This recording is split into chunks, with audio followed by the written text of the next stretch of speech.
Breaking news. Iran America మధ్య శాంతి చర్చలు మళ్లీ కొనసాగుతాయా లేదా అనేది ప్రస్తుతానికి $1 మిలియన్ ప్రశ్నగా మారింది.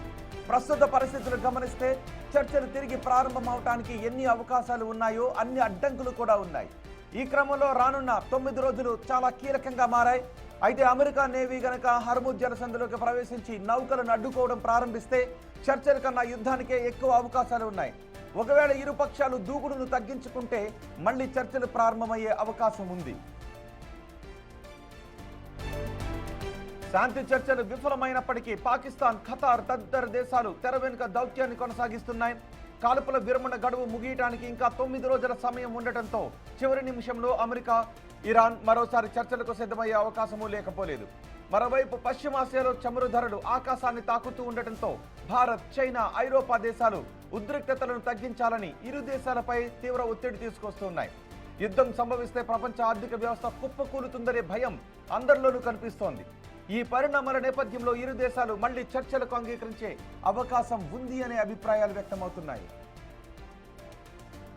అయితే మరో దఫా శాంతి చర్చలకు అడ్డంకులు లేకపోలేదు.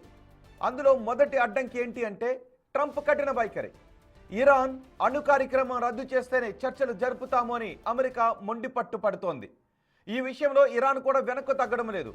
ఇరాన్ చేసిన నౌకాదళ దిగ్బంధన ప్రకటన ఈ పరిస్థితిని మరింత దిగజార్చింది. యురేనియం నిల్వలను అప్పగించాలి అన్న అమెరికా షరతు తమను లొంగ తీసుకోవడమేనని ఇరాన్ భావిస్తోంది.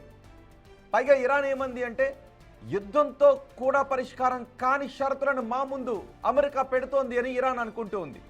తాజాగా హర్ముజ్ విషయంలో ట్రంప్ బెదిరింపులు, ఇరాన్ వార్నింగ్ నేపథ్యంలో ఇరు దేశాలు వెంటనే చర్చలకు వచ్చే అవకాశం లేదు. ఇక ఇరాన్ ఆరోపిస్తున్నట్టు నెతన్యాహు ప్రభావం అమెరికా నిర్ణయాలపై ఉంటే ఇరాన్ చర్చలకు రావడానికి ఏమాత్రం అంగీకరించకపోవచ్చు.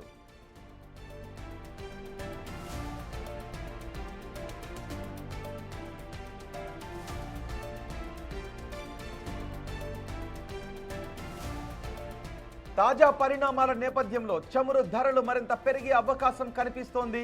ఇదే జరిగితే మిత్ర దేశాల నుంచి అమెరికాపై ఒత్తిడి పెరిగి శాంతి చర్చలకు సంబంధించి కొన్ని షరతులు సడలించే అవకాశం ఉంది.